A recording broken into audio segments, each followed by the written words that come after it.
الله أكبر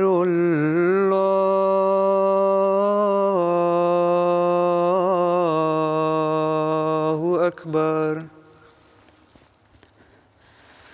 الله أكبر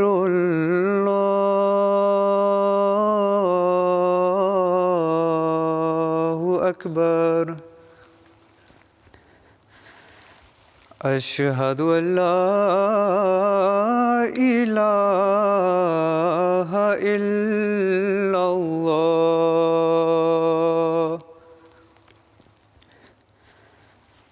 أشهد أن لا إله إلا الله أشهد أن محمدًا رسول الله أشهد أن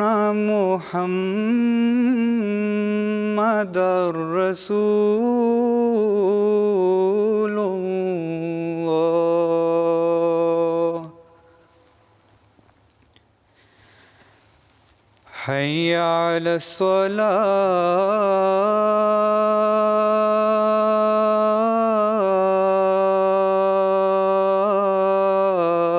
الصلاة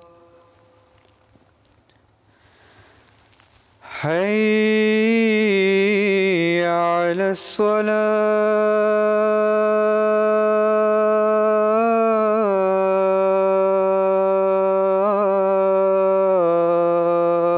الصلاة حي على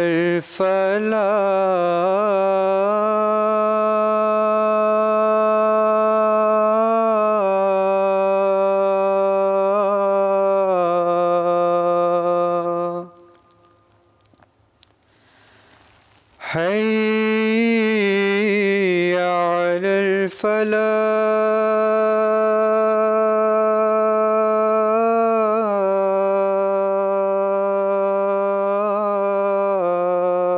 الفلاح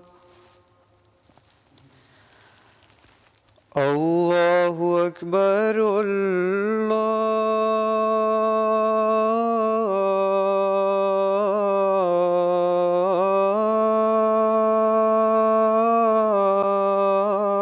الله أكبر لا إله إلا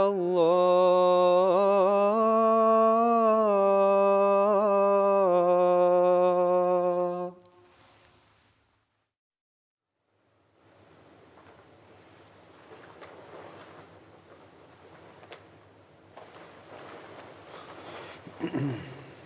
عليكم السلام.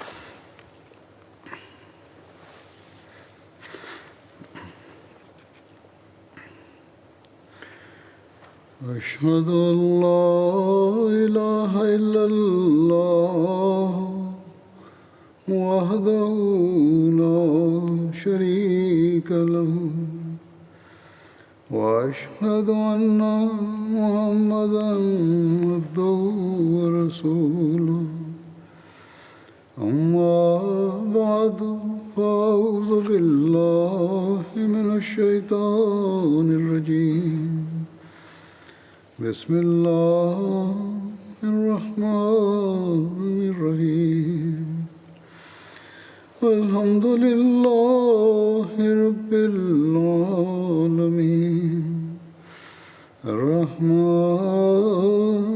الرحيم مالك يوم الدين إياك نعبد وإياك نستعين اهدنا الصراط المستقيم صراط الذين أنعمت عليهم غير المغضوب عليهم ولا الضالين.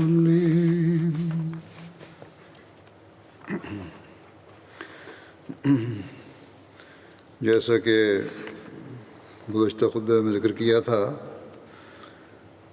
کہ جنگ احزاب کے بعد بنو قریظہ کی غداری کی سزا کا خدائی حکم آپ صلی اللہ علیہ وسلم کو ہوا، چنانچہ ان سے جنگ ہوئی اور پھر انہوں نے جنگ بندی کر کے بنو قریظہ نے حضرت سعد کے سے فیصلہ کروانے پر رضامندی کا اظہار کیا.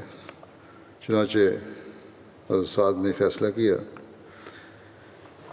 اس غزوے کا تذکرہ کرتے ہوئے حضرت مسلم موعود رضی اللہ عنہ نے ایک جگہ اس طرح بیان فرمایا ہے کہ 20 دنوں کے بعد مسلمانوں نے اطمینان کا سانس لیا، یعنی جنگ احزاب کے بعد، مگر اب بنو قریظہ کا معاملہ طے ہونے والا تھا. ان کی غداری ایسی نہیں تھی کہ نظر انداز کی جاتی. رسول کریم صلی اللہ علیہ وسلم نے واپس آتے ہی اپنے صحابہ سے فرمایا کہ گھروں میں آرام نہ کرو، بلکہ شام سے پہلے پہلے بنو قریظہ کے قلعوں تک پہنچ جاؤ. اور پھر آپ نے حضرت علی کو بنو قریظہ کے پاس بھجوایا کہ وہ ان سے پوچھیں کہ انہوں نے معاہدہ کے خلاف یہ غداری کیوں کی، بجائے اس کے کہ بنو قریظہ شرمندہ ہوتے یا معافی مانگتے یا کوئی معذرت کرتے. انہوں نے حضرت علی اور ان کے ساتھیوں کو برا بھلا کہنا شروع کر دیا اور رسول اللہ صلی اللہ علیہ وسلم اور آپ کے خاندان کی مستورات کو گالیاں دینے لگے اور کہا ہم نہیں جانتے کہ محمد صلی اللہ علیہ وسلم کیا چیز ہے، ہمارا ان کے ساتھ کوئی معاہدہ نہیں. حضرت علی ان کا یہ جواب لے کر واپس لوٹے تو اتنے میں رسول اللہ صلی اللہ علیہ وسلم کے ساتھ یہود کے رسول اللہ صلی اللہ علیہ وسلم صحابہ کے ساتھ یہود کے قلعوں کی طرف جا رہے تھے، چونکہ یہود گندی گالیاں دے رہے تھے اور رسول اللہ صلی اللہ علیہ وسلم کی بیویوں اور بیٹیوں کے متعلق بھی ناپاک کلمات بول رہے تھے. حضرت علی نے اس خیال سے کہ آپ کو ان کلمات کے سننے سے تکلیف ہوگی عرض کیا یا رسول اللہ آپ کیوں تکلیف کرتے ہیں، ہم لوگ اس لڑائی کے لیے کافی ہیں، آپ واپس تشریف لے جائیں. رسول اللہ صلی اللہ علیہ وسلم نے فرمایا میں سمجھتا ہوں کہ وہ گالیاں دے رہے ہیں اور تم یہ نہیں چاہتے کہ میرے کان میں وہ گالیاں پڑیں. حضرت علی نے عرض کیا ہاں یا رسول اللہ بات تو یہی ہے. رسول اللہ صلی اللہ علیہ وسلم نے فرمایا پھر کیا ہوا اگر وہ گالیاں دیتے ہیں، موسیٰ نبی تو ان کا اپنا تھا، اس کو اس سے بھی زیادہ انہوں نے تکلیفیں پہنچائی تھیں. یہ کہتے ہوئے آپ صلی اللہ علیہ وسلم یہود کے قلعوں کی طرف چلے گئے، مگر یہود دروازہ بند کر کے قلعہ بند ہو گئے اور مسلمانوں کے ساتھ لڑائی شروع کر دی، حتیٰ کہ ان کی عورتیں بھی لڑائی میں شریک ہوئیں. چنانچہ قلعے کی دیوار کے نیچے کچھ مسلمان بیٹھے تھے کہ ایک یہودی عورت نے اوپر سے پتھر پھینک کر ایک مسلمان کو مار دیا. لیکن کچھ دن کے محاصرے کے بعد یہود نے یہ محسوس کر لیا کہ وہ لمبا مقابلہ نہیں کر سکتے. تب ان کے سرداروں نے رسول اللہ صلی اللہ علیہ وسلم سے خواہش کی کہ وہ ابو لبابہ انصاری کو، جو ان کے دوست اور اوس قبیلے کے سردار تھے، ان کے پاس بھجوائیں تاکہ وہ ان سے مشورہ کر سکیں. آپ نے ابو لبابہ کو بھجوا دیا. ان سے یہود نے مشورہ پوچھا کہ کیا محمد رسول اللہ صلی اللہ علیہ وسلم کے اس مطالبے کو کہ فیصلہ میرے سپرد کرتے ہوئے تم ہتھیار پھینک دو ہم یہ مان لیں؟ یہود نے پوچھا۔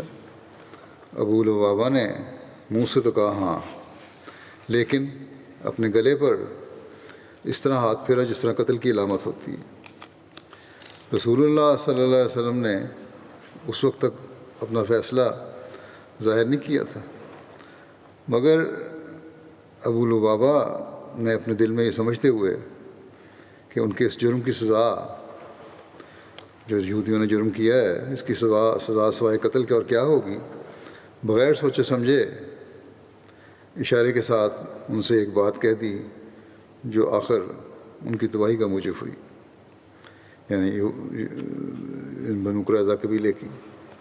چنانچہ یہود نے کہہ دیا کہ ہم محمد رسول اللہ صلی اللہ علیہ وسلم کا فیصلہ ماننے کو تیار نہیں۔ اگر وہ آپ کا فیصلہ مان لیتے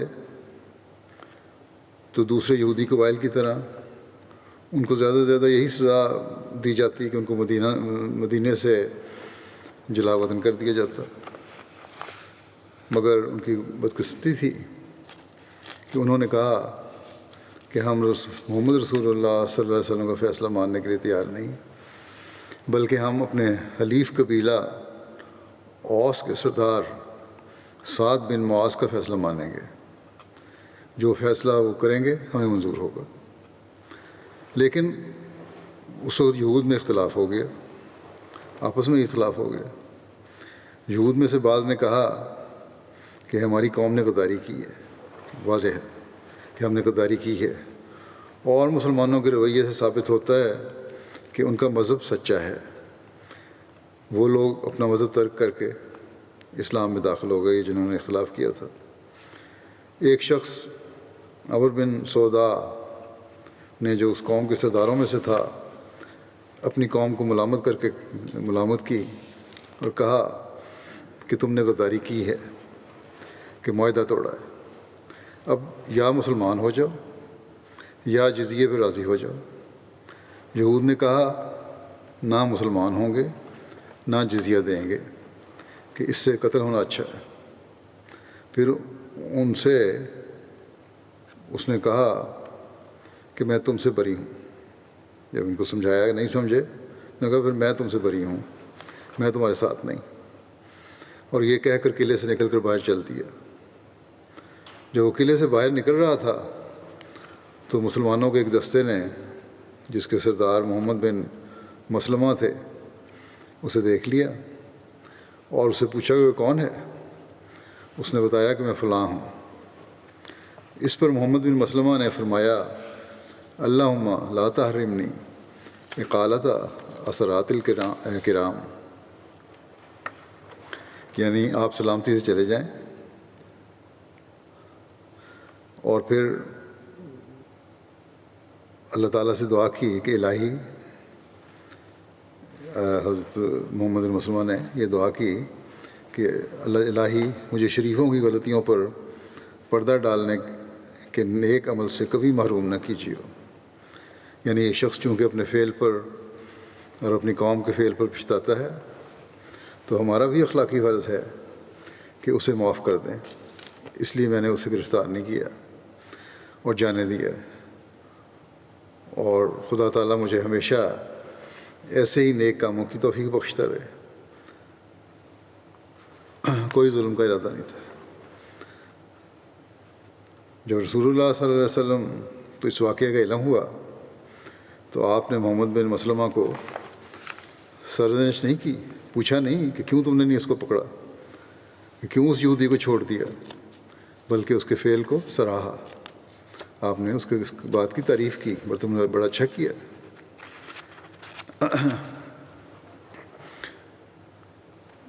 یہ واقعات انفرادی تھے۔ بنو قریظہ بحیثیت قوم اپنی ضد پر قائم رہے۔ اکا دکا واقعات ایسے تھے، چند شخص ایسے تھے جو اس سے اختلاف کرتے تھے بنو قریظہ کے فیصلوں سے، اور چاہتے تھے کہ مسلمانوں سے معاہدہ کیا جائے، ان کی بات مانی جائے، لیکن یہ انفرادی واقعات تھے۔ بحیثیت قوم وہ اس بات پہ ضد کر رہے تھے کہ، اور اس بات پر قائم رہے کہ رسول کریم صلی اللہ علیہ وسلم کو حکم مانیں. رسول کریم صلی اللہ علیہ وسلم کو حکم ماننے سے انکار تک کرتے ہوئے سعد کے فیصلے پر اصرار کیا. انہوں نے یہ پسند نہیں کیا کہ رسول کریم صلی اللہ علیہ وسلم کے فیصلے کو مانیں اور ان کو فیصلہ کرنے کے لیے مقرر کر دیں حکم کے طور پر، بلکہ انہوں نے کہا کہ سعد ہمارا فیصلہ کرے گا. رسول کریم صلی اللہ علیہ وسلم نے بھی ان کے اس مطالبے کو مان لیا. سعد رضی اللہ عنہ کو جو جنگ میں زخمی ہو چکے تھے اطلاع دی گئی کہ تمہارا فیصلہ بنو قریظہ تسلیم کرتے ہیں، اس لیے آگے فیصلہ کرو.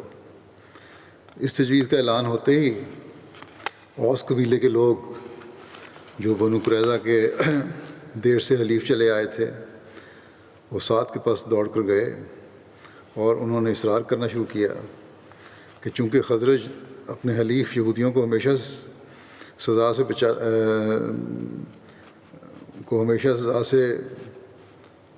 بچاتا آیا ہے، اس لیے آج تم بھی اپنے حلیف قبیلے کے حق میں فیصلہ دینا. سعد زخموں کی وجہ سے سواری پر سوار ہو کر بنو قریظہ کی طرف روانہ ہوئے اور ان کی قوم کے افراد ان کے دائیں بائیں دوڑتے جاتے تھے اور سعد سے اصرار کرتے جاتے تھے کہ دیکھنا بنو قریظہ کے خلاف فیصلہ نہ دینا. مگر سعد نے صرف یہی جواب دیا کہ جس کے سپرد فیصلہ کیا جاتا ہے وہ ایمانت دار ہوتا ہے، اسے دیانت سے فیصلہ کرنا چاہیے، میں دیانت سے فیصلہ کروں گا. جب سعد یہود کے قلعے کے پاس پہنچے جہاں ایک طرف بنو قریظہ قلعہ کی دیوار سے کھڑے سعد کا انتظار کر رہے تھے اور دوسری طرف مسلمان بیٹھے تھے، تو سعد نے پہلے اپنی قوم سے پوچھا کیا آپ لوگ وعدہ کرتے ہیں کہ جو میں فیصلہ کروں گا وہ آپ لوگ قبول کریں گے؟ انہوں نے کہا ہاں. پھر سعد نے بنو قریظہ کو مخاطب کر کے کہا کیا آپ لوگ وعدہ کرتے ہیں کہ جو فیصلہ میں کروں وہ آپ لوگ قبول کریں گے؟ انہوں نے کہا ہاں. پھر شرم سے دوسری طرف دیکھتے ہوئے نیچی نگاہوں سے اس طرف اشارہ کیا جدھر رسول اللہ صلی اللہ علیہ وسلم تشریف رکھتے تھے اور کہا ادھر بیٹھے ہوئے لوگ بھی یہ وعدہ کرتے ہیں، یعنی حضرت صلی اللہ علیہ وسلم کی طرف نظر اٹھا کے نہیں دیکھ سکتے تھے، شرم تھی، حیات تھی، اس لیے. لیکن فیصلے کے لیے حکم مقرر کیے گئے تھے، پوچھنا بھی ضروری تھا، اس لیے بڑے نظریں نیچی کر کے آپ نے رسول اللہ صلی اللہ علیہ وسلم کی طرف منہ کر کے بھی پوچھا کہ آپ بھی وعدہ کرتے ہیں؟ رسول اللہ صلی اللہ علیہ وسلم نے فرمایا ہاں. اس کے بعد سعد نے جب تینوں سے وعدہ لے لیے فریقوں سے تو سعد نے بائبل کے حکم کے مطابق یہ فیصلہ سنایا. بائبل میں لکھا ہے اور جب تو کسی شہر کے پاس اس سے لڑنے کے لیے آ پہنچے تو پہلے اس سے صلح کا پیغام کر، تب یوں ہوگا کہ اگر وہ تجھے جواب دے کہ صلح منظور اور تیرے دروازہ تیرے لیے کھول دے تو ساری خلق جو اس شہر میں پائی جائے تیری خراج گزار ہوگی اور تیری خدمت کرے گی، اور اگر وہ تجھ سے صلح نہ کرے بلکہ تجھ سے جنگ کرے تو اس کا محاصرہ کر، اور جب خداوند تیرا خدا اسے تیرے قبضے میں کر دے تو وہاں کے ہر ایک مرد کو تلوار کی دھار سے قتل کر، مگر عورتوں اور لڑکوں اور مواشی کو اور جو کچھ اس شہر میں ہو اس کا سارا لوٹ اپنے لیے لے، اور تو اپنے دشمنوں کی اس لوٹ کو جو خداوند تیرے خدا نے تجھے دی ہے کھائیو. اسی طرح سے تو ان سب شہروں سے جو تجھ سے بہت دور ہیں اور ان قوموں کے شہروں میں سے نہیں ہیں یہی حال کیجیو. لیکن ان قوموں کے شہروں میں جنہیں خداوند تیرا خدا تیری میراث کر دیتا ہے کسی چیز کو جو سانس لیتی ہے جیتا نہ چھوڑیو، بلکہ تو ان کو حرم کیجیو. ہتی اور اموری اور کنانی اور فرزی اور حوی اور یبوسی کو جیسا کہ خداوند تیرے خدا نے مجھے حکم کیا ہے، تاکہ وہ اپنے سارے کریہ کاموں کے مطابق جو انہوں نے اپنے معبودوں سے کیے تم کو عمل کرنا نہ سکھائیں اور کہ تم خداوند اپنے خدا کے گناہ گار ہو جاؤ۔ یہ بائبل کے الفاظ ہیں، یہ پڑھے حضرت سعد نے، اور اس کے مطابق فیصلہ کیا۔ بائبل کے اس فیصلے سے ظاہر ہے کہ اگر یہودی جیت جاتے اور محمد رسول اللہ صلی اللہ علیہ وسلم ہار جاتے تو بائبل کے اس فیصلے کے مطابق اول تو تمام مسلمان قتل کر دیے جاتے، مرد بھی اور عورت بھی اور بچے بھی۔ اور جیسا کہ تاریخ سے ثابت ہوتا ہے کہ یہودیوں کا یہی ارادہ تھا کہ مردوں، عورتوں اور بچوں کو سب کو یکدم قتل کر دیا جائے، لیکن اگر وہ ان سے بڑی رعایت کرتے تب بھی کتاب استثناء کے مذکورہ بالا فیصلے کے مطابق وہ ان سے دور کے ملکوں والی قوم کو سلوک کرتے اور تمام مردوں کو قتل کر دیتے اور عورتوں اور لڑکوں اور سامانوں کو لوٹ لیتے۔ سعد نے، جو بنو قریظہ کے حلیف تھے اور ان کے دوستوں میں سے تھے، جب دیکھا کہ یہود نے اسلامی شریعت کے مطابق، جو یقیناً ان کی جان کی حفاظت کرتی، محمد رسول اللہ صلی اللہ علیہ وسلم کے فیصلے کو تسلیم نہیں کیا، تو انہوں نے وہی فیصلہ یہود کے متعلق کیا جو حضرت موسیٰ نے استثناء میں پہلے سے ایسے مواقع کے لیے کر چھوڑا تھا، اور اس فیصلے کی ذمہ داری محمد رسول اللہ صلی اللہ علیہ وسلم پر یا مسلمانوں پر نہیں، یہ تو ان کی اپنی کتاب کے مطابق فیصلہ تھا، بلکہ موسیٰ پر اور تورات پر اور ان یہودیوں پر ہے جنہوں نے غیر قوموں کے ساتھ ہزاروں سال اس طرح معاملہ کیا تھا، اور جن کو محمد رسول اللہ صلی اللہ علیہ وسلم کے رحم کے لیے بلایا گیا تو انہوں نے انکار کر دیا اور کہا محمد رسول اللہ صلی اللہ علیہ وسلم کی بات ماننے کے لیے ہم تیار نہیں۔ حضرت سعد کی بات مانیں گے۔ جب سعد نے موسیٰ کے فیصلہ کے مطابق فیصلہ دیا تو مسلم موعود لکھتے ہیں کہ آج عیسائی دنیا شور مچاتی ہے کہ محمد رسول اللہ صلی اللہ علیہ وسلم نے ظلم کیا۔ کیا عیسائی مصنف اس بات کو نہیں دیکھتے کہ محمد رسول اللہ صلی اللہ علیہ وسلم نے کسی دوسرے موقع پر کیوں ظلم نہ کیا؟ باقی تو کہیں ظلم نظر نہیں آتا۔ سینکڑوں دفعہ دشمن نے محمد رسول اللہ صلی اللہ علیہ وسلم کے رحم پر اپنے آپ کو چھوڑا، اور ہر دفعہ محمد رسول اللہ صلی اللہ علیہ وسلم نے ان کو معاف کر دیا۔ یہ ایک ہی موقع ہے کہ جو دشمن نے اصرار کیا کہ ہم محمد رسول اللہ صلی اللہ علیہ وسلم کے فیصلہ کو نہیں مانیں گے بلکہ فلاں دوسرے شخص کے فیصلے کو مانیں گے، اور اس شخص نے محمد رسول اللہ صلی اللہ علیہ وسلم سے پہلے اقرار لے لیا تھا کہ جو میں فیصلہ کروں گا اسے آپ مانیں گے، جیسے ظاہر ہے تاریخ سے اقرار آپ سے بھی لیا گیا تھا۔ اس کے بعد اس نے فیصلہ کیا، بلکہ اس نے فیصلہ نہیں کیا، اس نے موسیٰ کا فیصلہ دہرا دیا جس کی امت میں سے ہونے کے یہودی مدعی تھے۔ پس اگر کسی نے ظلم کیا تو یہود نے اپنی جانوں پر ظلم کیا، جنہوں نے محمد رسول اللہ صلی اللہ علیہ وسلم کا فیصلہ ماننے سے انکار کر دیا۔ اگر کسی نے ظلم کیا تو موسیٰ علیہ السلام نے ظلم کیا، جنہوں نے معصور دشمن کے متعلق تورات میں خدا سے حکم پا کر یہی تعلیم دی تھی۔ اگر یہ ظلم تھا تو ان عیسائی مصنفوں کو چاہیے کہ موسیٰ علیہ السلام کو ظالم قرار دیں، بلکہ موسیٰ کے خدا کو ظالم قرار دیں جس نے یہ تعلیم تورات میں دی۔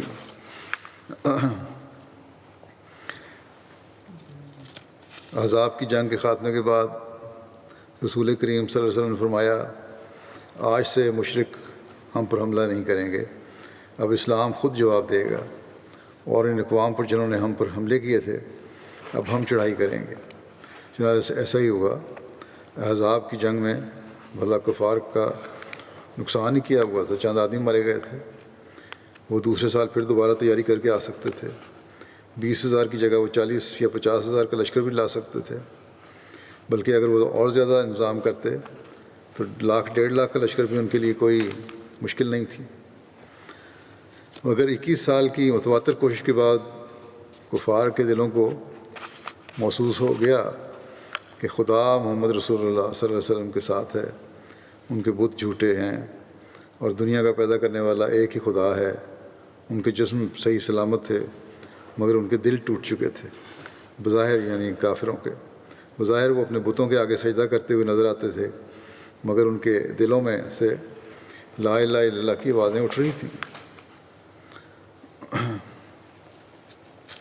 حضرت ابو سعید خدری رضی اللہ عنہ سے روایت ہے کہ کچھ لوگ حضرت سعد بن معاذ کے فیصلے قبول کرنے کی شرط پر قلعے سے اتر آئے۔ حضرت صلی اللہ علیہ وسلم نے حضرت سعد کو بلا بھیجا۔ وہ ایک گدھے پر سوار ہو کر آئے۔ جب مسجد کے قریب پہنچے تو نبی صلی اللہ علیہ وسلم نے فرمایا، تم اپنے میں سے بہتر کے استقبال کے لیے اٹھو، یا فرمایا اپنے سردار کے استقبال کے لیے اٹھو۔ پھر آپ نے فرمایا، سعد، یہ لوگ آپ کے فیصلے پر اترے ہیں۔ انہوں نے کہا، پھر ان کے متعلق فیصلہ کرتا ہوں، یہ کہ ان میں سے جو لڑنے والے تھے انہیں قتل کر دیا جائے اور ان کے اہل و عیال قید کر لیے جائیں۔ آپ نے فرمایا، تم نے الہی منشا کے مطابق فیصلہ کیا ہے، یا فرمایا تم نے شاہانہ فیصلہ کیا ہے، یعنی تم نے بادشاہوں جیسا فیصلہ کیا۔ یہ بخاری کی روایت ہے۔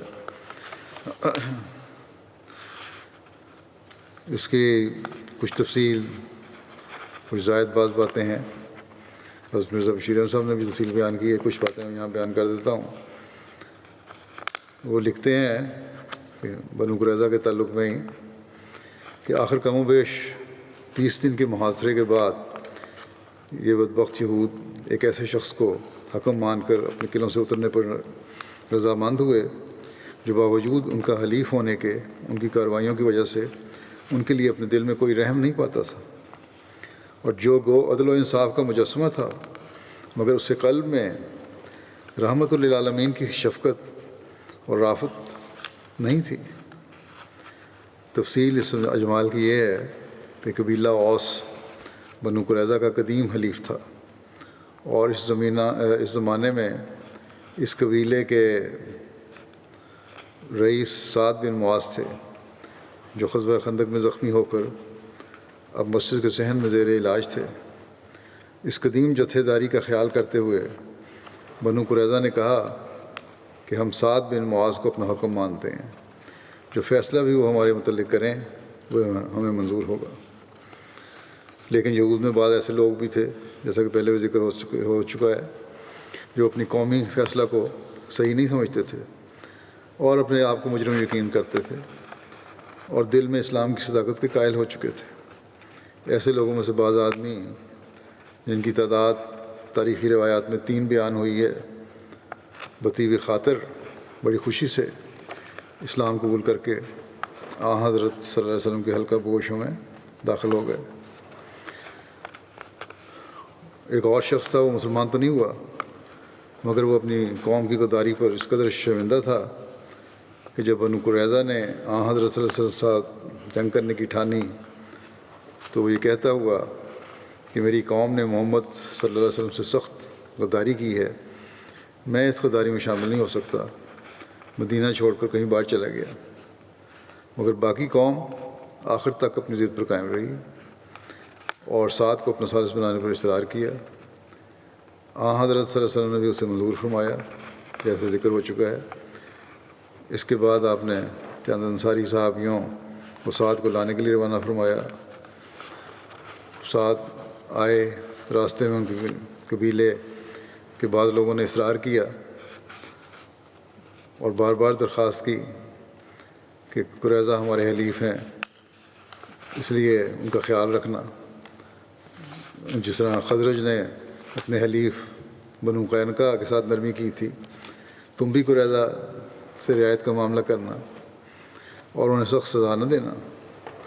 سعد بن معاذ پہلے تو خاموشی کے ساتھ ان کی باتیں سنتے رہے، لیکن جب ان کی طرف سے زیادہ اصرار ہونے لگا تو سعد نے کہا کہ یہ وہ وقت ہے کہ سعد اس وقت حق و انصاف کے معاملے میں کسی ملامت گر کی ملامت کی پرواہ نہیں کر سکتا۔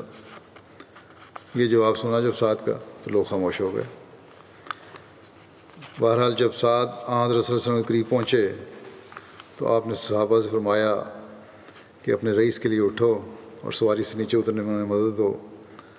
جب سواری سے نیچے اترے سعد تو حضرت صلی اللہ علیہ وسلم آگے بڑھے تو آپ نے ان سے مخاطب ہو کر فرمایا، حضرت صلی اللہ علیہ وسلم کی طرف آگے بڑھے۔ حضرت سعد حضرت صلی اللہ علیہ وسلم کے قریب آئے تو آپ صلی اللہ علیہ وسلم ان سے مخاطب ہو کر فرمایا، سعد، بنو قریظہ نے تمہیں حکم ماننا ہے اور ان کے متعلق جو فیصلہ کرو انہیں منظور ہوگا۔ اس پر سعد نے اپنے قبیلے اوس کے لوگوں کی طرف نظر اٹھا کر کہا کہ کیا تم خدا کو حاضر نادر جان کر یہ پختہ عہد کرتے ہو کہ تم بہرحال اس فیصلے پر عمل کرنے کے پابند ہو گئے جو بنو قریظہ کے متعلق کروں؟ لوگوں نے کہا ہاں ہم وعدہ کرتے ہیں۔ پہلے ذکر بھی ہو چکا ہے پچھلے سلیب الثانی کے ذکر میں بھی نے جو بیان فرمایا اس میں بھی۔ بہرحال پھر سعد نے اس طرف اشارہ کیا کرتے ہوئے جہاں حضرت صلی اللہ علیہ وسلم تشریف رکھتے تھے کہا کہ وہ صاحب، انہوں نے اس طرح یہاں لکھا ہے کہ وہ صاحب جو یہاں تشریف رکھتے ہیں کیا وہ بھی ایسا وعدہ کرتے ہیں کہ وہ بہرحال میرے فیصلے کے مطابق عمل کرنے کے پابند ہوں گے؟ اس پر حضرت صلی اللہ علیہ وسلم نے فرمایا کہ میں وعدہ کرتا ہوں۔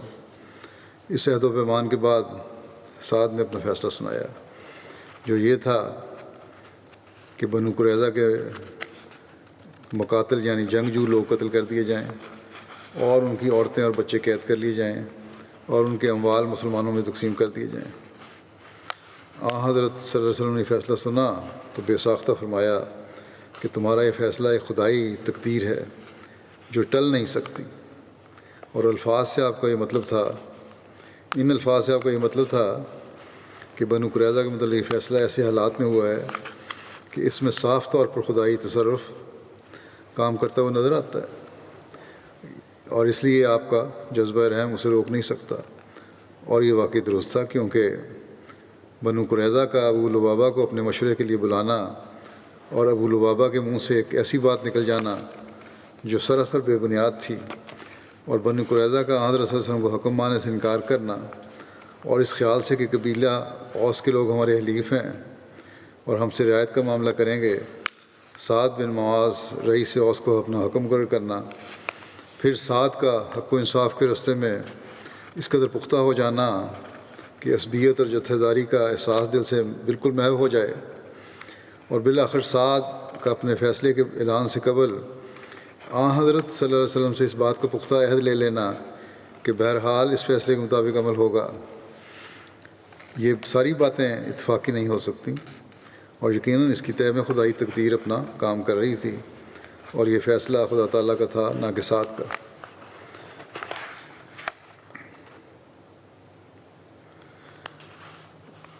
مرزا بشیر احمد صاحب لکھتے ہیں کہ ایسا معلوم ہوتا ہے کہ بنو قریظہ کی بدعہدی اور غداری اور بغاوت اور فتنہ و فساد اور قتل و خونریزی کی وجہ سے خدائی عدالت سے یہ فیصلہ صادر ہو چکا تھا کہ ان کے جنگجو لوگوں کو دنیا سے مٹا دیا جاوے۔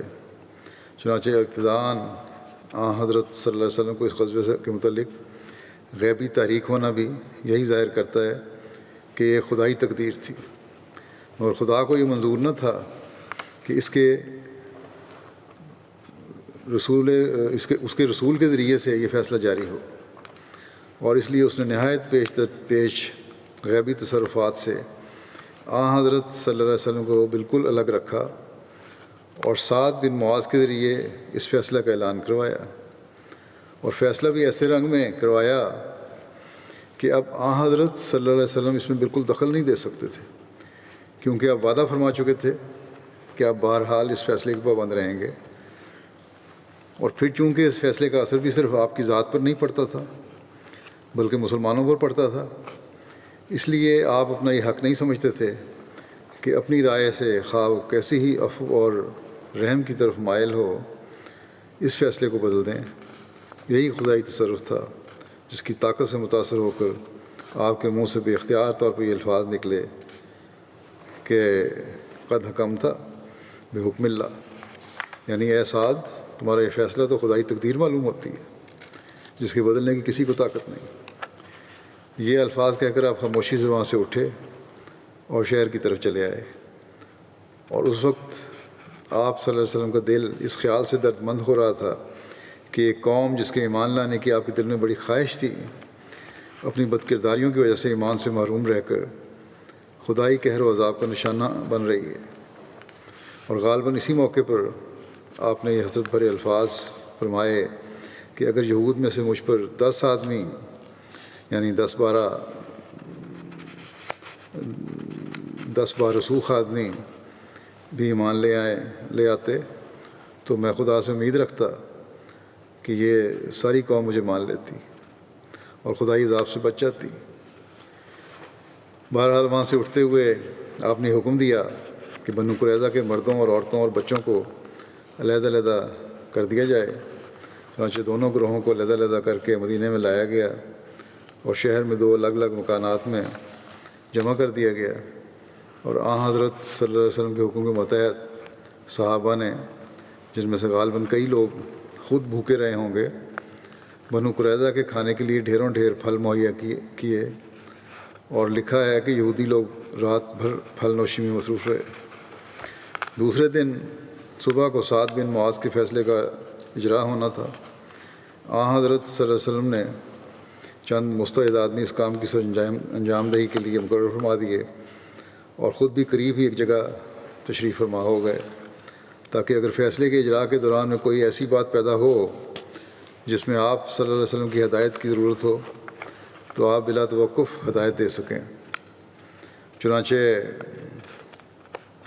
نیز یہ بھی کہ اگر کسی مجرم کے متعلق کسی شخص کی طرف سے رحم کی اپیل ہو تو اس میں آپ فوراً فیصلہ صادر فرما سکیں، کیونکہ گوسات کے فیصلے کی اپیل عدالتی رنگ میں آپ کے سامنے پیش نہیں ہو سکتی تھی، مگر ایک بادشاہ یا صدر جمہوریت کی حیثیت میں آپ کسی فرد کے متعلق کسی خاص وجہ کی بنا پر رحم کی اپیل ضرور سن سکتے تھے۔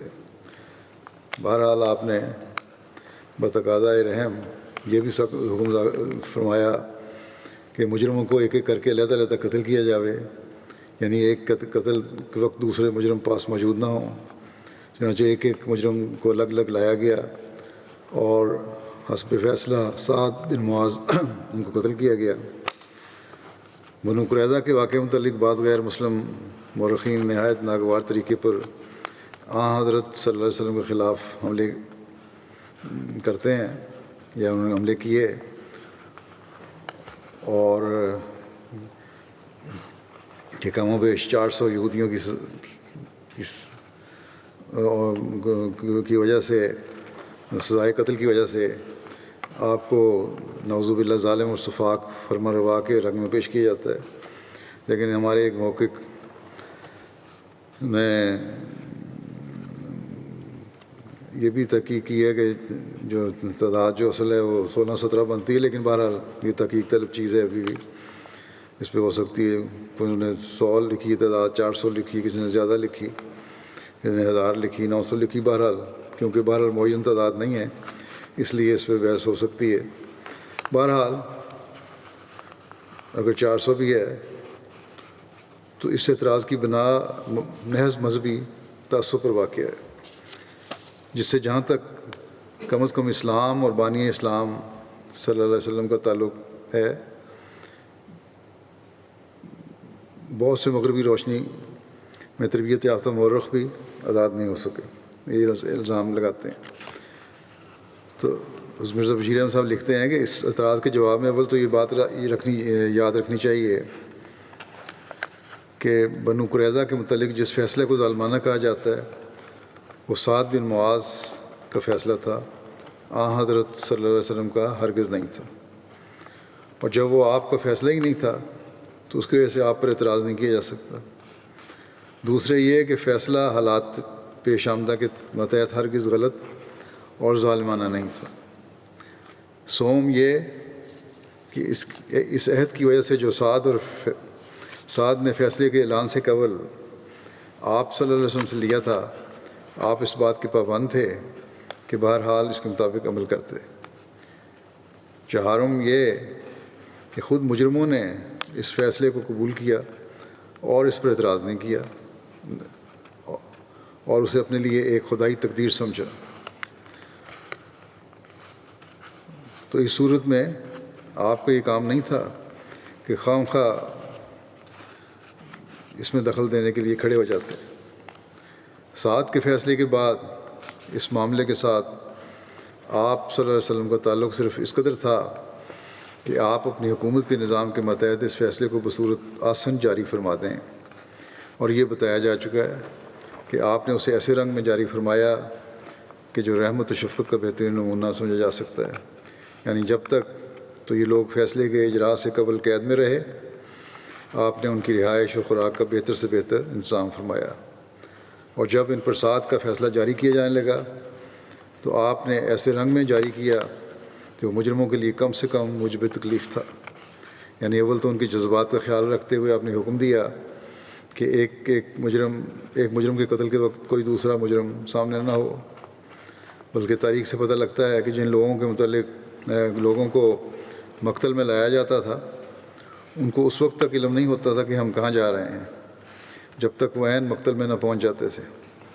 اس کے علاوہ جس شخص کے متعلق بھی آپ کے سامنے رحم کی اپیل پیش ہوئی، آپ نے اسے فوراً قبول کر لیا، اور نہ صرف ایسے لوگوں کی جان بخشی کی بلکہ ان کے بیوی بچوں اور اموال وغیرہ کے متعلق بھی حکم دے دیا کہ انہیں واپس دے دیے جائیں، سب کچھ مال بھی لوٹا دیا ان کا۔ اس سے بڑھ کر ایک مجرم کے ساتھ رحمت و شفقت کا سلوک کیا ہو سکتا ہے؟ بس نہ صرف یہ کہ بنو قریظہ کے واقعے کے متعلق حضرت صلی اللہ علیہ وسلم پر قطعاً کوئی اعتراض وارد نہیں ہو سکتا، بلکہ حق یہ ہے کہ واقعہ آپ صلی اللہ علیہ وسلم کے اخلاق فاضلہ اور حسن انتظام اور آپ کے فطری رحم و کرم کا ایک نہایت بیان ثبوت ہے۔ بے شک اپنی ذات میں سعد کا فیصلہ ایک سخت فیصلہ تھا، اور فطرت انسانی بظاہر اس سے ایک صدمہ محسوس کرتی ہے، مگر سوال یہ ہے کہ کیا اس کے بغیر کوئی اور راستہ کھلا تھا جسے اختیار کیا جاتا؟ بنو قریظہ کے متعلق سعد کا فیصلہ، جیسا کہ ہم نے کہا، گو اپنی ذات میں بڑا سخت ہے، مگر وہ حالات کی مجبوری تھا، اور حالات کی مجبوری کا ایک لازمی نتیجہ تھا، اس کے بغیر کوئی چارہ نہیں تھا۔ یہی وجہ ہے کہ مارگولس جیسے مورخ بھی، جو ہرگز اسلام کے دوستوں میں سے نہیں ہے، اس موقع پر اس اعتراف پر مجبور ہوا کہ سعد کا فیصلہ حالات کی مجبوری پر مبنی تھا جس کے بغیر چارہ نہیں تھا۔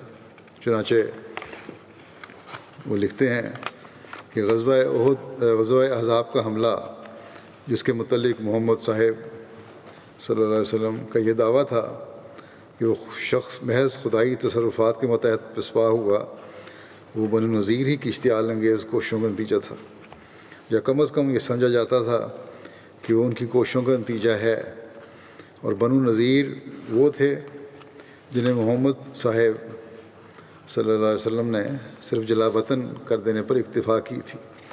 اب سوال یہ تھا کہ کیا محمد صاحب صلی اللہ علیہ وسلم بنو قریظہ کو بھی جلا وطن کر کے اپنے خلاف اشتعال انگیز کوششیں کرنے والوں کی تعداد اور طاقت میں اضافہ کر دیں؟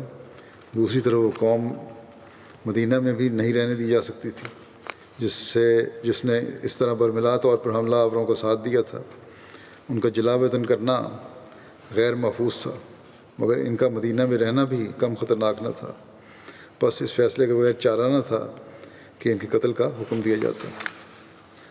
بس یہ مارگولس لکھ رہا ہے، بس سعد کا فیصلہ بالکل منصفانہ اور عدل و انصاف کے قواعد کے بالکل مطابق تھا، اور حضرت صلی اللہ علیہ وسلم بوجہ اپنے عہد کے اس فیصلے کے متعلق رحم کے پہلو کو کام میں نہیں لا سکتے تھے سوائے چند افراد کے، اور اس کے لیے آپ نے ہر ممکن کوشش کی، جنہوں نے رحم کی اپیل کی۔ مجموعی فیصلہ نہیں دے سکتے تھے، مگر معلوم ہوتا ہے کہ یہود نے اس شرم سے کہ انہوں نے آپ کو جج ماننے سے انکار کر دیا تھا، آپ کی طرف رحم کی اپیل کی صورت میں زیادہ رجوع نہیں کیا، چند ایک نے کیا صرف۔ اور ظاہر ہے کہ بغیر اپیل ہونے کے آپ رحم نہیں کر سکتے تھے، کیونکہ جو باغی اپنے جرم پر ندامت کا اظہار بھی نہیں کرتا، اسے خود بخود چھوڑ دینا سیاسی طور پر نہایت خطرناک نتائج پیدا کر سکتا ہے۔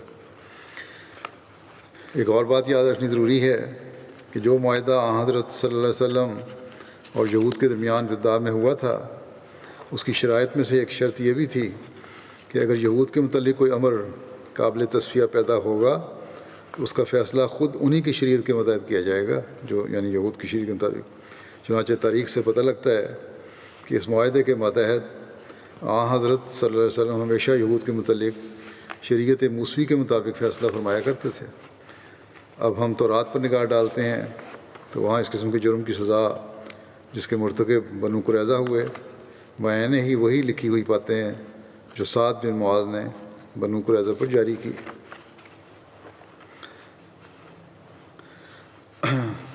بہرحال بنو قریظہ کے معاملے کے بارے میں یا سعد بن معاذ کا جہاں تک مجھ سے تعلق تھا اتنی ہی تفصیلیاں کافی ہے، اور سعد بن معاذ کے ذکر کا کچھ حصہ باقی رہ گیا ہے جو انشاءاللہ تعالی آئندہ بیان کروں گا۔ اب میں چند وفات یافتگان کا ذکر کرنا چاہتا ہوں جن کی گزشتہ دنوں وفات ہوئی ہے، اور انشاءاللہ نماز کے بعد جمعے کے بعد ان کا جنازہ غائب بھی پڑھاؤں گا۔ پہلا ذکر ہے مکرمہ حاجیہ رقیہ خالد صاحبہ جو صدر لجنہ مال لگانا تھیں، 30 جون کو 65 سال کی عمر میں بقضاء الہی وفات پا گئیں۔ انا للہ و انا الیہ راجعون۔ ان کو یوٹرین کینسر ہوا تھا، اس کے بعد یہ ریکور بھی کر گئی تھیں، اور اللہ تعالیٰ نے ان کو صحت عطا کی، لیکن مئی میں اس سال مئی میں دوبارہ ان کی صحت گرنی شروع ہوئی، اچانک دوبارہ حملہ ہوا، اور کچھ عرصہ ہسپتال میں بیمار رہنے کے بعد 30 جون کو ان کی وفات ہو گئی۔ رقیہ حاجیہ رقیہ خالد صاحبہ گانا کے شمالی علاقہ واہ میں اپریل 1955 میں ایک احمدی گھرانے میں پیدا ہوئی تھیں۔ ان کے والد الحاج خالد صالح صاحب روم واہ کے قریب ایک گاؤں میں امام تھے جہاں اکثر لوگ بت پرست تھے۔ انہوں نے ان بت پرست لوگوں میں تبلیغ کر کے احمدیت قائم کی تھی۔ مرحومہ کا بچپن واہ میں ہی گزرا۔ ایک سلجھی سلیقہ مند اور اصول پسند خاتون تھیں۔ پیشے کے اعتبار سے مرحومہ ایک ٹیچر تھیں اور اپنے پروفیشنل حلقہ احباب اور جماعت میں بھی دوسروں کے لیے ایک نمونہ تھیں۔ ملازمت سے ریٹائرمنٹ کے بعد بستان احمد میں احمدیہ انٹرنیشنل اسکول کے ہیڈ مسٹرس کے طور پر خدمات بجا لا رہی تھیں۔ بچوں کی تعلیم و تربیت میں ان کو ایک خاص لگاؤ تھا۔ بہت سارے بچوں کے تعلیمی اخراجات برداشت کیا کرتی تھیں اور کئی بچوں کو اپنے گھر رکھ کر بھی بغیر معاوضے کے پڑھایا کرتی تھیں۔ 2017 میں ان کو صدر لجنہ معلّہ مقرر کیا گیا تھا اور بڑی خوبی سے انہوں نے اپنے صدارت کا عرصہ یہ جتنے سال بھی رہیں بیماری کے باوجود پورا کیا۔ وفات کے وقت تک بحیثیت صدر لجنہ گانا کام جاری رکھا، مختلف پروگرام بناتی رہیں۔ جو پابندیاں لگی ہوئی ہیں آج کل کووڈ کی وجہ سے، اس کے باوجود یہ انٹرنیٹ وغیرہ پر پروگرام انہوں نے تربیت جاری رکھے اور لجنہ کی تربیت کام کرتی رہیں۔ نمازوں کی پابند تھیں، نہایت شوق سے نیکیاں بجا لانے والی تھیں، تہجد گزار تھیں، باقاعدگی سے چندہ ادا کرنے والی خاتون تھیں، موسیہ بھی تھیں مرحومہ۔ خلافت سے بڑا تعلق تھا ان کا۔ عثمان خان میں 2 بیٹے اور 1 بیٹی اور 4 پوتے پوتیاں شامل ہیں۔ اللہ تعالیٰ ان سے مغفرت اور رحم کا سلوک فرمائے اور درجات بلند فرمائے، اور ان کی نسلوں میں بھی ان کی نسلوں کو بھی ان کی نیکیاں جاری رکھنے کی توفیق عطا فرمائے۔ دوسرا جنازہ ہوگا جو آج ان کا ذکر کرنا چاہتا ہوں وہ ہے مکرمہ صفیہ بیگم صاحبہ اہلیہ محترم شیخ مبارک احمد صاحب مرحوم، سابق مبلغ سلسلہ افریقہ اور انگلستان اور امریکہ۔ یہ 27 جون کو 93 سال کی عمر میں بقضاء الہی وفات پا گئیں۔ انا للہ و انا الیہ راجعون۔ آپ حضرت قاضی عبدالسلام بھٹی صاحب اور محترمہ مبارکہ بیگم صاحبہ کے ہاں اکتوبر 1926 میں پیدا ہوئی تھیں۔ آپ حضرت مسیح علیہ السلام کے صحابہ حضرت قاضی عبدالرحیم صاحب کی پوتی اور حضرت قاضی ضیاء الدین صاحب کی پڑپوتی تھیں۔ بے شمار خوبیوں کی مالک دعا گو بزرگ خاتون تھیں۔ خلافت سے بے لوث محبت کا تعلق تھا جو کم دیکھنے میں ملتا ہے۔ انہوں نے اپنی اولاد بلکہ اولاد اور اولاد میں بھی یہ پیدا کیا تعلق کس طرح جاری رکھنا ہے۔ مرحومہ موسیہ تھیں۔ یہ شیخ مبارک احمد صاحب سے ان کی دوسری شادی تھی جن سے ان کی ایک بیٹی پیدا ہوئی، اور پہلے خاوند سے بھی اولاد تھی۔ پہلے خاوند ان کے جو تھے ان کا نام نصیر احمد بھٹی صاحب تھا۔ بہرحال انہوں نے بڑی وفا سے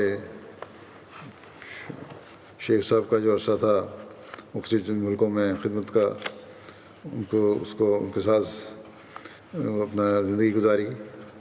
عثمان گان میں ان کے شیخ صاحب کی سابقہ اہلیہ سے ایک بیٹی کے علاوہ آپ کی اپنی اولاد میں 2 بیٹیاں اور 3 بیٹے شامل ہیں.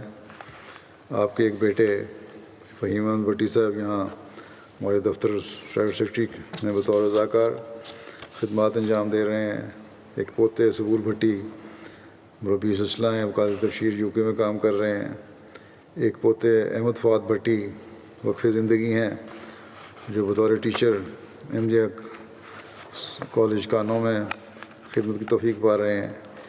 ایک پوتے خلیق بھٹی بھی تعلیم مکمل کر کے وقف کر کے اب ریویو ریلیجن میں خدمت میں جا لا رہے ہیں. ان کے ایک پوتے ہیں نبیل بھٹی جو 2 سال پہلے شدید بیمار ہو گئے تھے، تقریباً قریب المرگ تھے. ان کے لیے انہوں نے بہت دعائیں کیں اور اللہ تعالیٰ نے انہیں پھر اس بچے کی شفا کے بارے میں بتا بھی دیا اور اللہ تعالیٰ نے اس کو شفا بھی عطا فرمائی. لیکن بہرحال ابھی بھی نبیل بھٹی صاحب چھوٹی ان کو بعض پیچیدگیاں ہیں اس بیماری کی وجہ سے. اللہ تعالیٰ ان کو کامل شفا بھی عطا فرمائے اور صفیہ بیگم صاحبہ نے جن کی دعائیں کی ہوئی ہیں وہ قبول فرمائے. یہ بھی وقف میں شامل ہے. اللہ تعالیٰ اسے بھی جماعت کا وجود بنائے اور اس کو بھی اور اس کی اولاد کو بھی خادم دین بنائے. ان کی بیٹی فریدہ شیخ صاحبہ بیان کرتی ہیں کہ ہماری امی کو حضرت مسیح علیہ السلام سے بہت محبت تھی. ہر وقت ان کی تصویر کی طرف اشارہ کر کے بتاتی رہتی تھیں کہ ان کی وجہ سے ہمیں سب کچھ ملا ہے اور سب برکتیں انہی کی ہیں. پھر اسی طرح امریکن بہنوں سے بھی ان کا ایک خاص تعلق تھا، اس کا بہت خیال رکھتی تھیں. ان میں سے اکثر کا تقریباً ہر روز آنا جانا رہتا تھا اور گھر میں بے تکلفی سے آتی تھیں، کچن میں بیٹھ کے میرے ساتھ باتیں کرتی گیا کہ گویا کہ وہ فیملی کا ہی حصہ ہیں. اسی طرح ان کی دوسری بڑی بیٹی جو ہیں نعیمہ شبیر صاحبہ، وہ کہتی ہیں کہ نہایت شفیق محبت کرنے والی تھیں، بے انتہا صبر کرنے والی، اپنی جان پر ظلم کر کے دوسروں کا خیال رکھنے والی خاتون تھیں. خلافت کی محبت ہمارے دلوں میں ڈالی، باقاعدگی سے خط لکھنے کا کہتی تھیں. اپنی اولاد کے حق میں حضرت مسیح علیہ السلام کی دعائیں پڑھتی رہتی تھیں اور غرباء اور یتامہ کا بہت خیال رکھتی تھیں. چندے اور صدقات بڑی باقاعدگی سے دیا کرتی تھیں. حضرت خلیفہ مسیح ثالث رحمہ اللہ تعالیٰ نے خاص شفقت سے ان کا رشتہ اور نکاح شیخ مبارک احمد صاحب سے کروایا تھا جو مبلغ سلسلہ تھے، اور ان کی پہلی بیوی فوت ہو گئی تھی اور ان کے خامند فوت ہو گئے تھے. اور رشتہ کے وقت کہا، حضرت خلیفہ مسیح ثالث نے رشتہ کے وقت شیخ صاحب کو کہا کہ کسی کام سے خوش ہو کے، جماعتی کام سے، کہ میں آپ کو ایک انعام دے رہا ہوں. شیخ صاحب نے بھی اس انعام کی قدر کی اور وہ انعام جو تھا وہ صفیہ بیگم صاحبہ کی صورت میں دیا. شیخ صاحب نے اسی قدر کی اور ان کی بچوں کی جو پہلے خامہ سے بچے تھے اور وہ خامد ان کے جوانی میں فوت ہو گئے تھے، ان کا بھی بہت خیال رکھا. ان کے بڑے بیٹے شمیم بھٹی صاحب میرے ساتھ پڑھتے بھی رہے ہیں اسکول کالج میں، اور میں نے دیکھا ہے کہ شیخ صاحب نے بھی ان بچوں کا بہت خیال رکھا اور اس کا حق ادا کیا. لیکن صفیہ بیگم صاحبہ نے بھی شیخ صاحب کا ساتھ میدان عمل میں اس طرح دیا جو ایک واقعی زندگی کی بیوی کا فرض ہے. بہت کم مبلغین کی بیویاں اس طرح حق ادا کرتی ہیں جس طرح انہوں نے حق ادا کیا. مہمانوں کی مہمان نوازی بے لوث ہو کر کی اور کبھی شکوہ نہیں کیا. اور اسی طرح دعائیں بھی بڑی کیا کرتی تھیں جماعت کے افراد کے لیے. مبلغین جو ان کے ماتحت رہے شیخ صاحب کے، ان کے ساتھ، ان کی فیملیوں کے ساتھ بڑا اچھا سلوک کیا. میرا تو خلافت کے بعد ان سے زیادہ تعلق پیدا ہوا، واقفیت بھی ہوئی. یہ میں نے دیکھا کہ خلافت کی ایک شدائی تھی، اور کم ہی کام دیکھنے میں ملتے ہیں ایسے شدائی اور فدائی لوگ۔ اللہ تعالیٰ ان کے درجات بلند فرمائے اور ان کی نسلوں کو بھی ہمیشہ جماعت اور خلافت کا وفادار رکھے۔ اگلا جنازہ جو ہے وہ مکرم علی احمد صاحب ریٹائرڈ مولانا وقفی عید کا ہے۔ یہ 18 جون کو 86 سال کی عمر میں وفات پا گئے۔ انا للہ و انا الیہ راجعون۔ آپ کے والد حضرت میاں اللہ دتہ صاحب حضرت مسیح علیہ السلام کے صحابی تھے، جنہوں نے 1903 میں حضرت مسیح علیہ السلام کے سفر جہلم کے موقع پر اپنے گاؤں سے 10-12 میل کا پیدل سفر کر کے حضور علیہ السلام کے ہاتھ پر بیعت کی توفیق پائی۔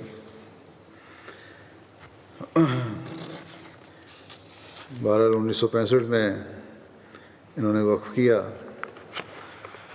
1967 سے 2008 تک تقریباً 41 سال سندھ اور پنجاب کی مختلف جماعتوں میں خدمات انجام دیں۔ سینکڑوں بچوں اور بچیوں اور مردوں اور خواتین کو قرآن پڑھایا۔ آپ کی تبلیغی کاوشوں اور دعاؤں کی بدولت 20 سعید روحوں کو جماعت احمدیہ میں شامل ہونے کی سعادت نصیب ہوئی۔ مرحوم موسی تھے۔ عثمان خان میں اہلیہ کے علاوہ 2 بیٹیاں اور 3 بیٹے شامل ہیں۔ آپ کے ایک بیٹے عبدالہادی طارق صاحب مربی سلسلہ غانا میں ہیں اور وہاں کے انٹرنیشنل جامعہ احمدیہ میں 7 سال سے بطور استاد خدمت کی توفیق پا رہے ہیں۔ موجودہ حالات کی وجہ سے اپنے والد صاحب کے جنازے اور تدفین میں بھی شامل نہیں ہو سکے۔ آپ کے 2 بھتیجے بھی مربی سلسلہ ہیں اور 3 نواسے حافظ قرآن ہیں۔ مغفور احمد منیب صاحب جو ہمارے واقف زندگی ہیں، مربی ہیں، آج کل مرکز میں تعینات ہیں، وہ کہتے ہیں کہ مکرم مولوی صاحب واقفی زندگی مربیان اور معلمین کے لیے بلا شبہ ایک نمونہ تھے۔ کم گو، غض بصر کرنے والے، اپنے کام سے کام رکھنے والے، دعا گو، منکسر المزاج، خندہ پیشانی سے ملنے والے، خلافت احمدیہ کے لیے سینہ سپر، ناراض بھی ہوتے تو سمجھانے میں درد نمایاں ہوتا، قناعت شعری بہت تھی۔ آج وہ بچے اور بچیاں جو مولوی صاحب کے شاگرد تھے بڑے ہو گئے ہیں، لیکن ان کے دلوں سے مولوی صاحب کے حسن اخلاق اور محبت کی یادیں محو نہیں ہوئیں۔ اللہ تعالیٰ ان کے درجات بلند فرمائے اور ان کی اولاد اور نسل کو بھی ان کی خوبیاں جاری رکھنے کی توفیق عطا فرمائے۔ اگلا جنازہ ہے مکرمہ رفیقہ بی بی صاحبہ اہلیہ بشیر احمد ڈوگر صاحب ایدی پور ضلع نارووال کا، جو 22 مئی کو بقضاء الہی وفات پا گئیں۔ انا للہ و انا الیہ راجعون۔ ان کے خاندان میں احمدیت آپ کے دادا حضرت ملک سردار خان ڈوگر صاحب نمبردار کے ذریعے آئی، جو صحابی تھے۔ آپ کے بیٹے ریاض احمد ڈوگر صاحب کہتے ہیں کہ میں نے جب سے ہوش سنبھالا ہے آپ کو بہت نمازی اور پرہیزگار دیکھا ہے۔ صوم و صلات کی پابند تھیں، بہت سی صورتیں آپ کو زبانی یاد تھیں۔ صبح دودھ بلوتے ہوئے اکثر آپ سورہ تغابن کی تلاوت کرتی رہتی تھیں۔ 5 وقتہ نماز بہت اہتمام سے ادا کرتی تھیں۔ ہر نماز سے پہلے 1-2 پوتا پوتی نواسا نواسی کو ضرور اپنے ساتھ کھڑا کرتیں تاکہ بچوں کو بھی نماز کا شوق پیدا ہو۔ نماز کے بعد کافی دیر جائے نماز پر بیٹھ کر تسبیح کرتی رہتی تھیں۔ اسی طرح تلاوت بھی بآواز بلند کرتیں اور سارے گھر میں ان کی تلاوت کی آواز گونجتی تھی۔ آپ کو بہت ساری صورتیں زبانی یاد تھیں۔ خلافت سے آپ کو والہانہ لگاؤ اور محبت اور عقیدت تھی اور بڑا یقین تھا دعاؤں پر خلیفہ وقت کی۔ اس بات کو بڑے فخر سے لوگوں کو بتاتی ہیں کہ میرا بیٹا بھی مربی ہے، میرا پوتا بھی مربی بن رہا ہے، میرا نواسا بھی مربی ہے، اور باوجود اس کے کہ اپنے بچوں کو بہت یاد کرتی مگر ساتھ یہ بھی کہا کرتی تھیں کہ خدا کا بہت فضل ہے مجھ پر کہ اس نے میری شاخیں دنیا کے کونے کونے میں پھیلا دی ہیں۔ عثمان خان میں 6 بیٹے اور 1 بیٹی اور پوتے پوتیاں اور نواسے نواسیاں شامل ہیں۔ آپ کے ایک بیٹے ریاض احمد ڈوگر صاحب تنزانیہ میں خدمت سلسلہ کی توفیق پا رہے ہیں اور وہ بھی موجودہ حالات کی وجہ سے اور میدان عمل میں مصروف ہونے کی وجہ سے آپ کے جنازے اور تدفین میں شرکت نہیں کر سکے تھے۔ اللہ تعالیٰ ان کو صبر اور حوصلہ عطا فرمائے۔ آپ کے ایک نواسے ادیب احمد ڈوگر پاکستان میں عربی سلسلہ کے طور پر خدمت کی توفیق پا رہے ہیں۔ ایک پوتا عزیزم ایاز احمد ڈوگر جامعہ احمدیہ انٹرنیشنل غانا میں درجہ خامسہ کا طالب علم ہے۔ اللہ تعالیٰ مرحوموں سے مغفرت و رحم کا سلوک فرمائے، درجات بلند فرمائے، ان کی نسل کو بھی ان کی نیکیاں جاری رکھنے کی توفیق عطا فرمائے۔ اسی طرح آج میں ان لوگوں کو بھی جنازے میں شامل کروں گا جن کا گزشتہ خطبات میں ذکر کر چکا ہوں، صرف جنازہ نہیں پڑھایا گیا حالات کی وجہ سے، جن میں ناصر سعید صاحب شامل ہیں، غلام مصطفیٰ صاحب شامل ہیں، ڈاکٹر نقی الدین صاحب اسلام آباد کے ہیں وہ شامل ہیں، ذوالفقار صاحب مربی انڈونیشیا شامل ہیں۔ اللہ تعالیٰ ان سب سے مغفرت و رحم کا سلوک فرمائے۔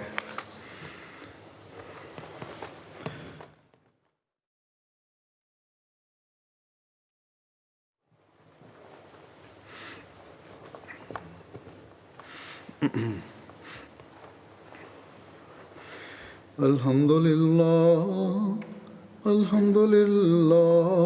نحمده ونستعينه ونستغفره ونؤمن به ونتوكل عليه ونعوذ بالله من شرور أنفسنا ومن سيئات أعمالنا من يهده الله فلا مضل له ومن يضلله فلا هادي له ونشهد أن لا إله إلا الله ونشهد أن محمدا عبده ورسوله عباد الله رحمكم الله إن الله يأمر بالعدل والإحسان وإيتاء ذي القربى وينهى عن الفحشاء والمنكر والبغي يعظكم لعلكم تذكرون اذكروا الله يذكركم وادعوه يستجب لكم ولذكر الله أكبر